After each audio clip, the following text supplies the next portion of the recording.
ആ മാന്യൻ എവിടെ? ഏത് മാന്യൻ? 8000 ചില്ലുവാനും രൂപ ഞാൻ ആ പെട്ടിക്കടക്കാരന് കൊടുത്തിട്ട് വരിക. കുറെ ചീത്തയും കിട്ടു. ആ കണ്ണുമുട്ടനെ ബസിന്റെ അകത്ത്. ഓഹോ, സുഖിച്ചിരിക്കാനല്ലേ ഇവിടെ? താൻ എവിടുത്തെ മിലിറ്ററി ഡ്രൈവറാണോ? കുന്നിലും മലയിലും വണ്ടി ഓടിച്ച് പ്രഗത്ഭനാണത്രേ. എവിടെ നോക്കിയാണോ വണ്ടി ഓടിക്കുന്നത്? ഞാൻ മനഃപൂർവ്വം ചെയ്തതല്ലോ മുതലാളി. മിണ്ടി പോരുത്. എടോ, തന്റെ കണ്ണ് കണ്ടാൽ അറിയാം തനിക്ക് കണ്ണിന് കാഴ്ചയില്ലെന്ന്. എടോ, മരുഭൂമി കിടന്ന് ചോര നീരാക്കി ഉണ്ടാക്കിയ കാശായത് അറിയോ? ഗൾഫിൽ വെച്ചായിരുന്നെങ്കിൽ തന്റെ കൈയും കാലും വെട്ടിയെടുത്ത് തന്റെ കണ്ണും ചൂഴ്ന്നെടുത്ത് തന്നെ. അറിയോ? തന്റെ പേരെന്താ? ചാത്തുട്ടിന്ന്. താൻ ചാത്തൂട്ടിയല്ല, താൻ പോത്തൂട്ടിയാ. എന്നെ തൊലയ്ക്കാൻ വേണ്ടിട്ട് എന്റെ ചെറിയ ഏട്ടൻ ഇയാൾ എന്റെ തലയിൽ കെട്ടി വെച്ചിരിക്ക. എടോ, 8000-ഓളം രൂപ ഒരുത്തന്റെ തലയ്ക്ക് ഒഴിഞ്ഞിട്ടേച്ച് വരിക.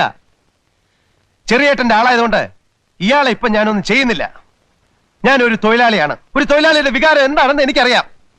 ഇനി ഇങ്ങനെ വല്ലതും നടന്നാൽ അതോടെ തന്നെ കൊന്നുകളയും. എല്ലാവരുമായിട്ടാണ് ഞാനീ പറയുന്നത്, മനസ്സിലായോ?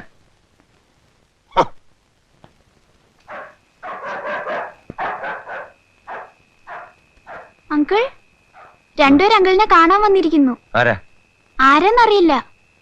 ബസിന്റെ പാസിനായിരിക്കും. മരെ കൊണ്ട് തോറ്റു. ആരാ? ഗൾഫ് മോട്ടോഴ്സിന്റെ ഓണർ അല്ലേ? അതെ. പാസിന്റെ കാര്യത്തിനാണെങ്കിൽ ഓഫീസിൽ വരണം. പാസോ? പാസിന് വേണ്ടി ഓണർമാരെ ഞങ്ങൾ ഇന്ന് കാണാറില്ല. ഓണർമാർ ഞങ്ങൾ അന്വേഷിക്കാറുള്ളൂ. ഒന്ന് ഇറങ്ങി വരണം മിസ്റ്റർ. ഇറങ്ങി വരാനോ? ഓഹോ.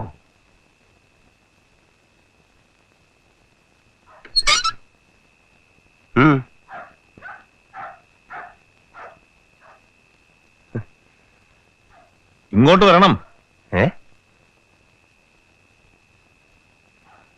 ഗൾഫിലായിരുന്നല്ലേ?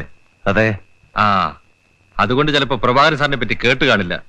KBTUവിന്റെ താലൂക്ക് സെക്രട്ടറി. KBTU എന്ന് വെച്ചാ? കേരള ബസ് തൊഴിലാളി യൂണിയൻ. ഓഹോ. ലോക്കൽ കമ്മിറ്റി ഓഫീസിൽ വന്നപ്പോഴാണ് വിവരം അറിഞ്ഞത്. മൂരാച്ചികളുടെയും ബൂർഷ്വാസികളുടെയും നാട്ടിൽ നിന്ന് വന്ന ആളായതുകൊണ്ട് ധിക്കാരം അല്പം കൂടുതലായിരിക്കും അറിയാം. പക്ഷേ രാഷ്ട്രീയ പ്രബുദ്ധിയുള്ള തൊഴിലാളികളുടെ നാട്ടിൽ കൂടി ബസ് ഓടിക്കുമ്പോ ചില കാര്യങ്ങൾ മനസ്സിലാക്കുന്നത് നന്നായിരിക്കും. എന്താ ഇപ്പൊ പ്രശ്നം? ഇന്നത്തെ തൊഴിലാളി ആത്മാഭിമാനമുള്ളവനാണ്. അടിച്ചമർത്താൻ ശ്രമിച്ചാൽ കൂടുതൽ ശക്തിയോടെ അവൻ ഉയർത്തെഴുന്നേൽക്കും. ഇതൊക്കെ എന്നോട് പറയുന്നത് എന്തിനാ? നിങ്ങളുടെ ഡ്രൈവർ ചാത്തുട്ടി അത്തരത്തിലൊരു തൊഴിലാളിയാണ്. അയാളെ നിങ്ങൾ കണ്ണുപൊട്ടനെന്ന് വിളിച്ചു. ഇനി വല്ല അപകടം ഉണ്ടായാൽ അയാളെ കൊന്നുകളയും നിങ്ങൾ ഭീഷണിപ്പെടുത്തി. ആരാ നിങ്ങൾ? യമധർമ്മനോ? റോഡിൽ ഓടുന്ന വണ്ടി ചിലപ്പോ മറിയും, ചിലപ്പോ ഇടിക്കും എന്ന് വെച്ചൊരു തൊഴിലാളി അവമാനിക്കാൻ ആരാ നിങ്ങൾക്ക് ലൈസൻസ് തന്നത്? ആ, അത് ശരി. അപ്പൊ ഞാൻ പെട്ടിക്കടക്കാരന് കൊടുത്ത 8000 രൂപയോ? നിർത്താം ഹേ. നിങ്ങളുടെ രൂപ. എല്ലാ ബൂർഷ്വാസിയും അവന്റെ രൂപ കൊണ്ടാണ് മനുഷ്യത്വത്തെ അളക്കുന്നത്. ഇനി ഇങ്ങനെ വല്ല സംഭവം ഉണ്ടായാൽ തൊഴിലാളി ആരാണ് നിങ്ങൾ അറിയും. അത്ര ഞാനിപ്പോ പറയുന്നുള്ളൂ.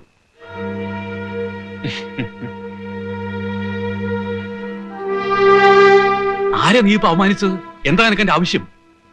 നേതാക്കന്മാരെ വെറുപ്പിച്ച അവന് ബസ്സോടില്ല. മന്ത്രിമാര് പോലും പേടിക്കുന്ന തൊഴിലാളി നേതാവാ പ്രഭാകരൻ. ചേട്ടൻ എന്തറിഞ്ഞിട്ടായി പറയുന്നത്?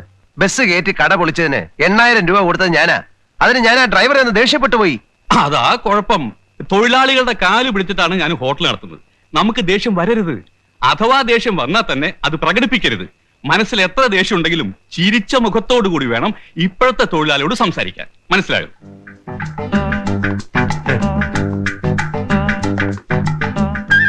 ചാത്തുക്കുട്ടി ചേട്ടാ, നമസ്കാരം. പിന്നെ എന്തൊക്കെയുണ്ട് ചാത്തുക്കുട്ടി ചേട്ടാ പേപ്പറിൽ വിശേഷങ്ങള്?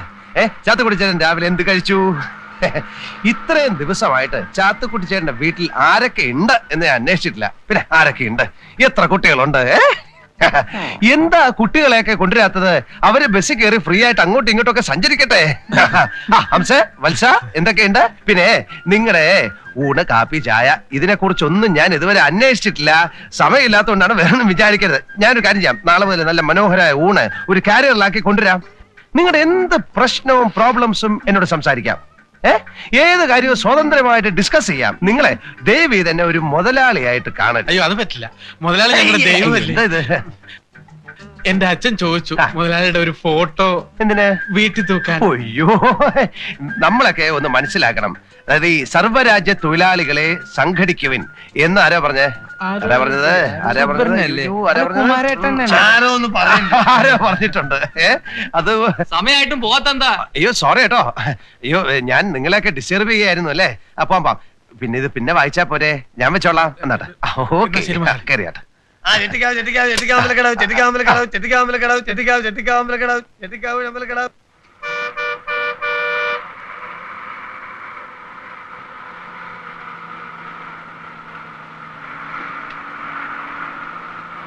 ബുദ്ധിമുട്ടില്ലെങ്കിൽ കുറച്ച് മതി. മുതലാളിയാ. ഹംസേ, ആ നമ്മുടെ വത്സ നല്ല മിടുക്കനല്ലേ? വല്ല മോശം പറഞ്ഞൂടാ. അങ്ങനെയല്ല, അവന്റെ വിനയവും പിന്നെ മര്യാദയും പാസഞ്ചേഴ്സിന് അടുത്തുള്ള പെരുമാറ്റവും കണ്ടക്ടേഴ്സ് ആയാലും ഇങ്ങനെ വേണം.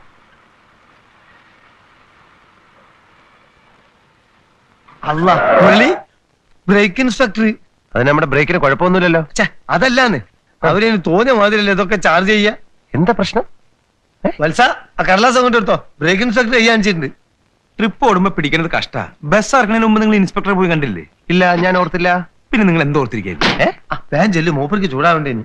പുതിയ ആളാ, വലിയ കടുംപിടുത്തക്കാരനെന്നാ കേട്ടത്. അതിന് നമുക്കെന്താ പ്രശ്നം? നമ്മുടെ ബസ്സിന് കുഴപ്പമൊന്നുമില്ലല്ലോ, പിന്നെന്താ പേടിക്കാൻ? എന്നാ മുതലാളിയും കൂടെ ഓക്കെ, ഞാനും വരാം. ഓണർ എന്ന് പറയുമ്പം ഒരു റെസ്പെക്ട് ഉണ്ടാവും അല്ലേ? അയ്യോ പിന്നെ ഈ ഓണർമാരും ഉദ്യോഗസ്ഥന്മാരും തമ്മിൽ നല്ല ബന്ധമായിരിക്കണം. ഇവരൊക്കെ എങ്ങനെ ഡീൽ ചെയ്യണമെന്ന് ഞാൻ കാണിച്ചു തരാം. എപ്പോഴും ഞാൻ ഉണ്ടാവില്ലല്ലോ. Okay, I am Muraleedharan. Very glad to meet. ഇവിടെ RCM CL ഒക്കെ ഐ ആം മുരളീധരൻ. എത്രയാ time? Time is 10:30 sir. Sorry, എന്റെ വാച്ച് 3 മിനിറ്റ് ഫാസ്റ്റ് ആണ്. സാറിന്റെ എല്ലാം എത്രയായി? സ്റ്റാൻഡിൽ നിന്ന് ബസ് പുറപ്പെടേണ്ട ടൈമാ ചോദിച്ചത്. 10 മണിയാണ് സാർ. എത്ര ആളുണ്ട് ബസ്സിൽ? ഒരു 40, 45, 50 പേരുണ്ടാവും സാർ. സ്റ്റാൻഡിങ് എത്ര? എല്ലാം കൂടെ ചേർത്താണ് സാർ. അതല്ല, കൂടുതലുണ്ടല്ലോ. ഇല്ല സാർ, ഉണ്ടെങ്കിൽ 65-ൽ കുറയാതെ ഉണ്ട്. ചിലപ്പോ അപ്പൊ ആദ്യം പറഞ്ഞത് നുണ അല്ലേ? കണ്ടീഷൻ മോശമായി ഇതുപോലുള്ള ഒരു ബസ്സിൽ ഓവർലോഡ് ചെയ്യാൻ സമ്മതിക്കില്ല. സാർ, പുതിയ ബസ്സിന് ഞാൻ ബുക്ക് ചെയ്തിട്ടുണ്ട് സാർ. അറിയും. I am Gulf Motors. അല്ല, owner of the Gulf Motor. I won't allow anybody to violate the rules. Time schedule exhibit ചെയ്തിട്ടുണ്ടോ? അത് പിന്നെ പാർട്ടി പെർമിറ്റ്? അത് ഈ നോൺസെൻസ്. കുറെ ആളെയും കയറ്റി ടിക്കറ്റും കൊടുത്ത് അങ്ങ് ഓടുകയാണല്ലേ. ഫിറ്റ്നസ് സർട്ടിഫിക്കറ്റിന് പോലും അർഹതയില്ലാത്ത വണ്ടി, പിന്നെ വയലേഷൻ ഓഫ് പെർമിറ്റ് കണ്ടീഷൻസും. നോ, ഞാൻ സമ്മതിക്കില്ല. സാർ, ഒക്കെ ശരിയാക്കാം സാർ. സാർ, പിന്നെ ഞാൻ ഗൾഫിലായിരുന്നു സാർ. മാറ്. അപ്പൊ NRE അക്കൗണ്ടിൽ എനിക്ക് കേൾക്കണ്ട. രൂപ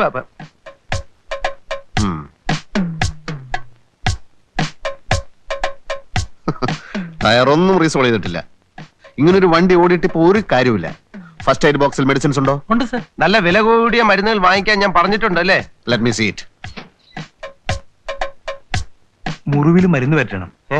രൂപയ്ക്കാ 50-100 കൊടുത്ത് ഒഴിവാക്ക്. ഇല്ലെങ്കിൽ തൊട്ടതിനും പിടിച്ചതിനൊക്കെ ചാർജ് ചെയ്യും. കണ്ടക്ടർ, സാർ,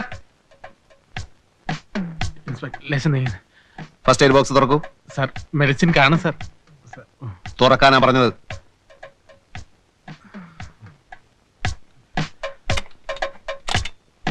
സാർ, തുറക്കൂ.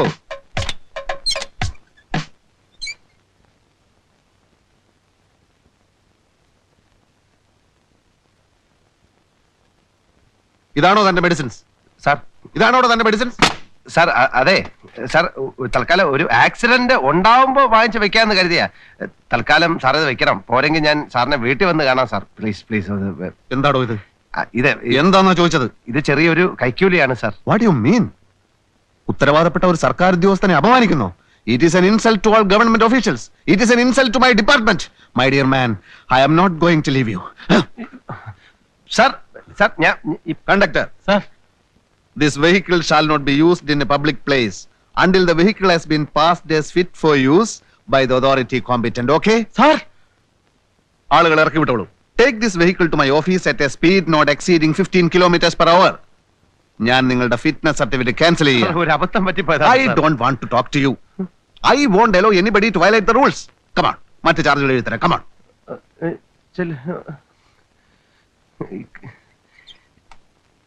കൈക്കൂലി കൊടുത്തതാണ് അബദ്ധമായത്. ഈ ദ്രോഹിയുടെ വാക്ക് കേട്ട് പിന്നെ ഞാൻ മനസ്സിൽ എത്ര ദേഷ്യം ഉണ്ടെങ്കിലും ചിരിച്ച മുഖത്തോടു കൂടി വേണം ഇപ്പോഴത്തെ തൊഴിലാളികൾ സംസാരിക്കാൻ.